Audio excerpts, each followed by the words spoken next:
Connect.Tech 2020. Welcome to Wrangling complex state with state machines and state charts in a React app. My name is Jeff Barczewski. So who am I? Here's a picture of my family. I graduated as an aerospace engineer who went into the Air Force. I then transitioned into software development. Currently, I work at Sketch Development Services with an awesome team who delivers agile coaching, training, and development services. So here's some goals for today. Today, I'd like to share with you one of my favorite new tools, state machines and state charts with XState JavaScript library. We're going to understand the basics. We'll get a working knowledge of XState, learn about some of the benefits, and experience some of the tools. So have you ever been using an app and then it decides to crash on you?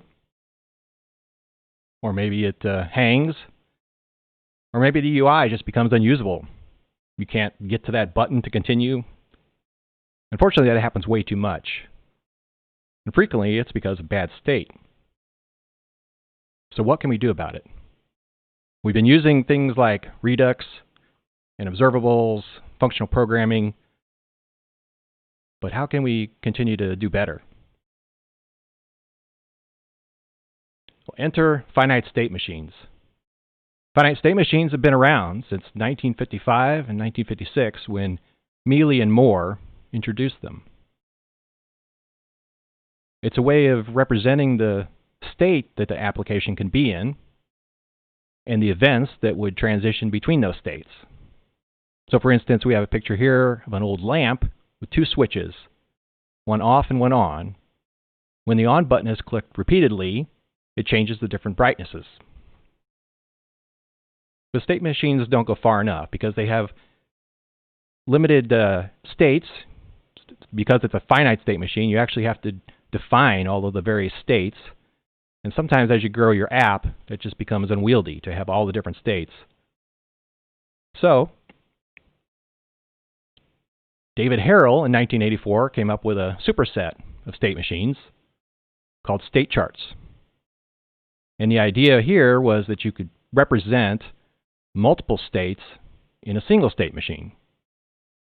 You could also have hierarchical state where there was substate. So like for instance in this Citizen Quartz Multi-Alarm 3 watch state machine, we have a chime status which is disabled or enabled. When it's enabled, it can also be in quiet or beep mode. So you can see how the state can be extended with hierarchy there, as well as all these other states all live concurrently in the same machine. The alarm status, the light, all those things can be independently maintained in a single machine. They can also message between each other, as well as to external services. Another thing that state charts bring to the table is expanded state.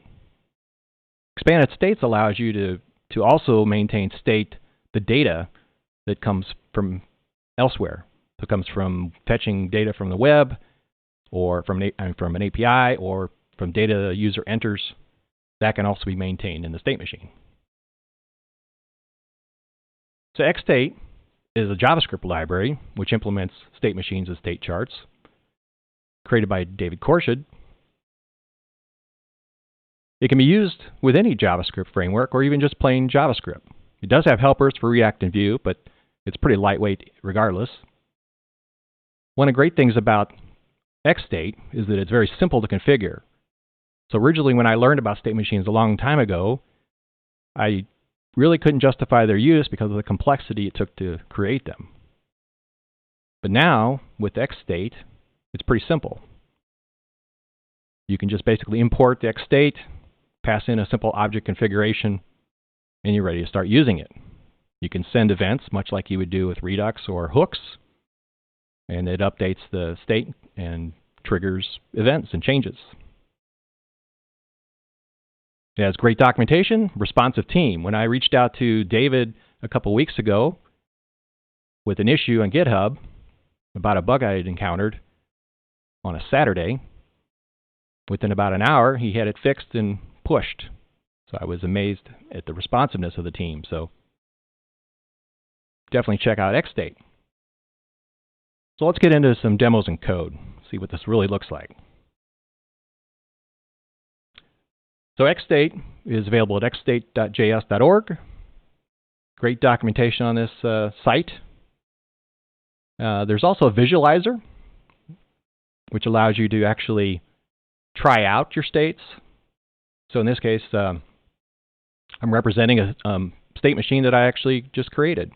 This one is for a simple stoplight. It has green, yellow, and red states. It also has a timer that can be enabled and disabled. And in this definition, I just pasted in my code right into this editor here, and just hit the update button, and next thing you know, you see this diagram. So that's another example of one of the powers of state machines. You get this visual representation of what you're trying to accomplish. You can also interact with this and try out sending events. So as I send a next event, what happens? Each time it's when it's in yellow, it goes to red. When it goes red, it goes to green. And you can see by the arrows, everything it's set up. You can see that initially it starts out in the green. Same thing with the timer. It has an initial state of disabled. And we can turn the timer on and off right here. And that toggles that on and off. So it's great to be able to see this. You know, say picture's 1,000 words, and so this really helps communicate what their code is doing with state machine. And as you can see, here's what it looks like. So we've got states defined. I created this as a parallel state because I wanted to have multiple states at the top level. So then in here, there's the north stoplight, and I'm basically saying initially it's green, and then in this states object here, I'm representing the different states: green, yellow, red.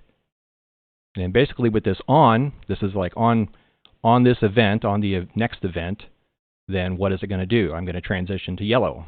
I'm going to transition to red or to green. And so basically the event, if it finds a matcher here, then it will use that. If it doesn't, it'll walk up the tree and see if there's a matcher at the next level, and so on. All right, so let's actually see what this looks like in code, using it in our app. So again, this is the same code that I had there that I showed you. And all we have to do is pull in XState, create the machine, pass in this object, and then basically you can also define actions and services. Actions are basically synchronous calls that you can make to send messages. Services allow you to go even further and call out to async functions, observables, or even other machines. So in this case, I've got the timer here, which as you turn the timer on, I'm actually invoking a service. And I'm specifying it as, I could have specified the actual implementation here, but if you use strings for actions and sources for your services, and then if you use those same strings down in the secondary section of the config, this allows you to set these things up so they can be overridden later. So that's a pretty nice way to do things. So in this case, I've got start light timer. I'm actually using RxJS here, so creating an observable that has an interval of 1 second, and then I'm going to take the output of that and fire off events called light timer with a different index each time. And you can pass whatever data you want in these events. So basically that gets fired. It's going to cause light timer events. If you could look up here in the light timer events, when it's enabled, then it will automatically do a send next, and in which case I'm going to call a next method, a next event with index. So you can basically chain these things together. You can do multiple actions at a time. You can override things. And then another cool thing is once we transition out of this enabled timer, if we toggle back to disabled, then the observable gets automatically unsubscribed and cleaned up. If you were doing fetches with your observable using the built-in fetch mechanism that it has for XHR, then that would automatically get canceled immediately, even before getting the data back, which is awesome. So this is what our simple machine looks like. So it's not too hard to look at. Let's look at the app code that uses it. So basically here I've pulled in the helper from React to use machine hook. and I've got a functional component here. I'm using the machine. It gives me back the current state. So as the state changes, it's going to give me back the current state each time. And it's also going to give me a function that I can use to update this state, to send events. I can log out the current state. I can also log out the context. Context is that expanded state that you can use to store your data, your additional data besides just the state it's in. I've created a couple functions here, next and toggle timer. All they do is send some events. They send a next event. In this case, I'm going to be using it for manual advance of the stoplight, so I just went ahead and indicated that as a manual event. This is whatever data you want to put in here. Toggle timer is going to send a timer toggle event. So I've got a real simple functional component here. It's for the app. Got 3 lights, 3 different colors. They're referencing the current service, passing that in. You can see down here in the actual implementation of that component, it basically calls out to the service and there's a matches method that I can use to see if it matches that state. And in this case, I'm using north.red, north.yellow, north.green for each light. So I can see if that matches. If it matches that, then I'm going to go ahead and set the color. Otherwise, I'm going to be gray. So that indicates the light being on or off. So pretty simple. Down here, I've got a couple buttons. One is calling next. One is calling toggle timer. I've also got a situation where I want to disable the advanced manual button because if the timer is enabled, I don't want to be using both. And that's pretty much it. Let's see what this looks like in the browser. All right, here's my my stoplight. If I click advance, I'm triggering events. You can see that it's continuing on. Let's see if I get, I'm getting stuff in the console, so I can actually inspect what I'm getting back. And so as I fire things, I'm seeing all that. If I toggle the timer, now it's going to automatically be sending events and switching the state. All right, and I toggle it back off, and you can see it updates and stops. So that's works pretty well. Another great thing that I enabled in the code, let me show you up here at the top, is this. I'm using this inspect package from XState. This is optional, but basically when you're developing or debugging, you might turn this on. And this allows you to actually see a live version of that state machine as it's working. And I'm displaying it in a separate window. And you need to also set this DevTools true when you do the use machine to enable that. But that also, the DevTools true also enables Redux DevTools support, so you can see events and things from there.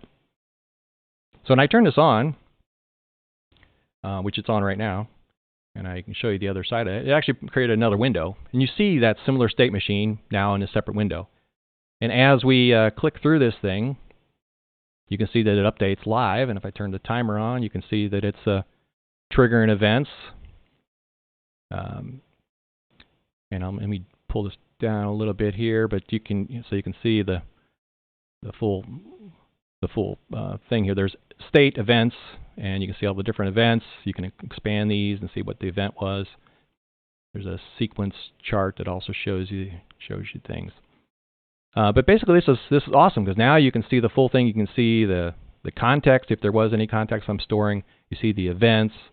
You see what states or everything's in. So this is awesome for visualization, for debugging, for just making sure things are working the way you wanted it. All right, so let me go ahead and move on to the next thing. So I thought to myself, what else could we do? I said, what if we wanted to make 4 stoplights? How would that work? How would that change? How would our state machine have to change for that to work? All right, so let me switch to a different branch, and I'll show you the changes there.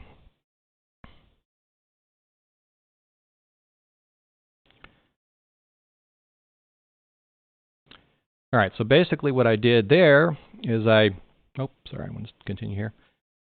So I took the stoplights and I decided to take out, extract that little section that was the stoplight state, the green, yellow, red, and pull that out into its own little object so I could reuse it. I also decided that I needed an event that was more descriptive. So as I'm going from red to green, that was kind of a major event. Both sets of lights, if I'm doing 4 lights with a cross street, basically the opposite direction would be able to turn at the same time. And then there's this minor event. So as you're getting ready to go from green to red, there's a minor event that happens in between. So I set that up with minor and major events. Then I created my parallel machine with north, east, south, and west stoplights. I pulled in that object, set the initials. Some are green, some are red. Then I created this next event, or next state, which goes back and forth between major and minor. So it gets toggled between one or the other. And basically on a next event, it's going to transition to minor. It's also going to send an action of send minor. But it's got another thing here called a guard. And it's basically going to check to see if it's okay for this transition to happen. I've called that ready for minor. Down here I've got one ready for major. I've also got a timer here that we had before. And so let's look at some of the actions, guards, and services. The actions send events, like we did before. Got the major and the minor events. Here's my guard. Ready for minor. It's going to bring in the context and also the event. I've got whether it was an index or whether it was a manual. So I'm actually looking at that and saying if it's manual, I'm going to go ahead and do this as basically manual mode. Otherwise, I'm going to switch on every 2 seconds. I'm going to do the minor, try to do a minor call. And with the major, I'm going to only do it every 4 seconds. So basically, this will fire at different times based on the major and the minor modes. I've got this same service where I'm reaching out to the observable to get the event. So that's all the changes I had to make for the app machine. If you look at the app itself, it was pretty similar. I just grew it into four lights. Pretty much everything else stayed the same. Yep. So that's that. Let's see what that looks like. All right. Now I've got my 4. I'm going to do advancing through. I can click the toggle timer, watch it start to do things itself. And you can see over here in my state machine, I've got these parallel states, and they're basically switching, and they're each tracking independently. You can see down here whether things are running. Another thing, I can interact with this thing here too, so I can actually click the timer toggle right here in the window and cause it as if it was happening through the app. So pretty awesome to be able to do that, to be able to see things, and it's great to be able to visualize all that. All right, let's move on. What else can we do? All right, so you might say, well, I don't really have a stoplight I need to implement, so what can I do? What else can I do with this? So I started thinking about that, and I said, well, a multi-screen wizard is something that we often have to deal with. That's pretty complicated. And shopping carts have those. There's lots of forms and things that have those. So I decided to try and build that. So I created an app machine here. This time I'm going to use context. So I'm going to actually store. I've got different data for each window I'm on, each form. And so I've got items, where I'm selecting the quantity from items, any discount codes. I've got my account information. I got shipping, payment. So those are the different data that I'm going to gather. I've got some states here. I've got a form state. I'm actually going to go ahead and call out the services to make the validation and see if there's things in stock, see if the discount code's valid, etc. So I'm going to call out to that in between each change. So my cart, I've got initially it's going to be closed. I'm going to close, and I'm going to open it. I'm going to go to the quantity, the discounts, the account, the shipping. And I've got messages here to go back and forth to go to the next state, go in the previous state. I'm also going down when I'm going to be saving. I'm going down to a child state. You can see that represented by the dot prefix. So I'm going to be going to a lower state in that hierarchy we mentioned earlier. And so basically it goes from one to the next. Notice that it's very easy to change to add new states in. So I can basically change going from account directly to payment, or I can add in the shipping, or I can add additional things. And all that lives right here in the state machine. So as you'll see in the code, it's isolated out. So all that kind of stuff just lives right here. So it encapsulates all those things. I've got additional things in here where I'm taking track of that expanded state, that data that we're storing in context. So as I'm doing a cart update, I'm actually getting the data, we're sending it out, getting the result back, and then this cart update is actually where I'm taking the result of that response and coming back and setting it in a particular section. So this is going to assign to whatever section I was in, like items, the data that came back. And I can clear things. I can send events, and then here's my my default saved data, which I'm going to show you how to override in my real app. So this can be like a very simplified version of what the service is, but then you can do the real implementation in your app, and I'll show you the kind of the benefits of that. So that's my machine. Let's look at the app code. So again, I'm using inspect so I can display things. And here's where I'm taking that machine that I created, importing it, and I'm overriding some things with config. So this is awesome because now I can override actions, services, guards, and activities. So the things that I had that could be defined at the bottom there by name, by string, I can override those. So in this case, I'm actually going to console log. I'm also going to call out to my server, pretend it's going to return a promise, or this is an async function. And basically then I'm going to check and see if everything was empty. Otherwise, I'm going to throw an error. Finally, I'm delaying for a couple seconds and then giving you back the data. So pretending like I was calling that machine or calling the service. Again, I'm using the hook. I've got my data I'm pulling out of context, the app service context, the state machine context. Here's functions that I've created to be able to send events.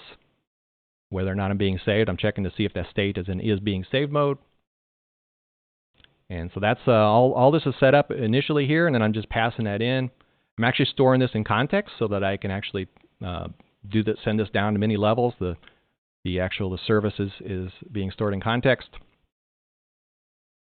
And so you can actually see here if I let's jump ahead here. So that in the next screen, I've got the cart layout, which is the next thing I call into. And got an event listener here for escape key. And then here I've actually got some custom components that listen to the different states and decide what I'm going to display, whether I'm going to display the cart items, the discounts, the account.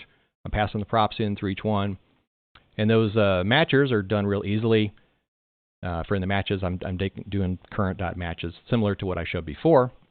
But I'm kind of wrapping that up so it's kind of nice in React here. Now, finally, if we get down into the cart, this is what's really neat. All of this, the code here, these components that are being used are very simple and dumb. So we've basically got properties being passed in, data and functions. I'm calling some. Here's a form. Here's input. I'm basically setting up some defaults and things. Then here's actually the cart item, the items page. So I'm basically using ebook count is the only thing I'm looking for there.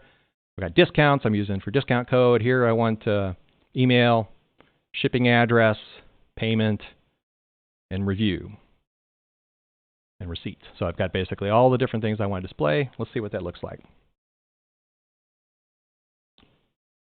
I got to start it up first.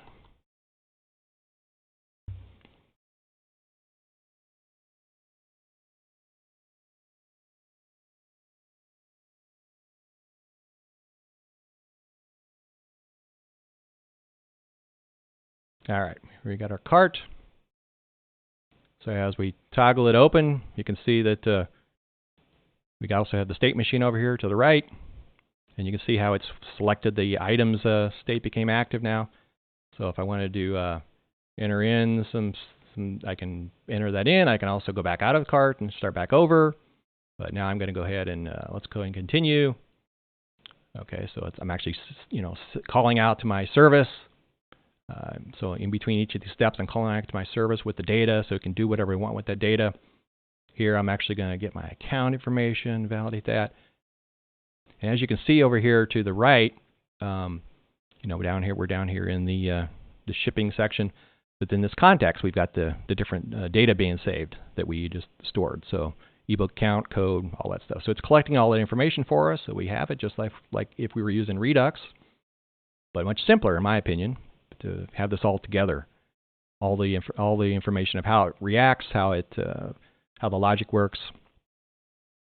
Let's finish through this. Let me type in a name.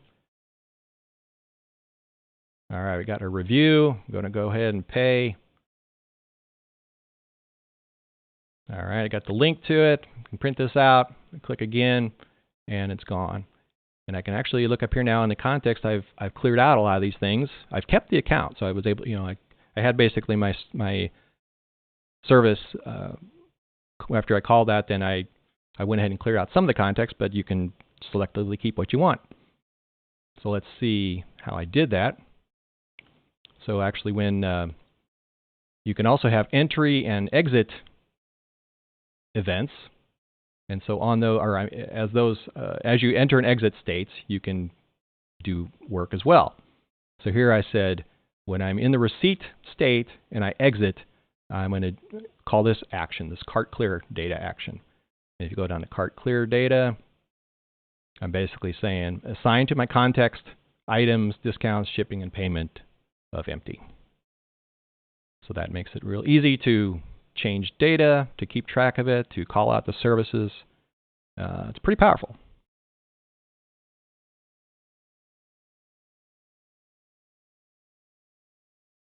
All right, so here's kind of what we learned: visualizing how great a formal definition is, separating concerns, framework independent, tons of options for configuring your state and reacting to it. There's also something called model-based testing, where you can automatically test based on the state machine. Here's where my slides are. Here's that article of that model-based testing. Check out XState's homepage. Reach out to Sketch for mentoring, training, development services, coaching needs. My Twitter is Jeff Bieske. Thanks for being here. Have a great conference.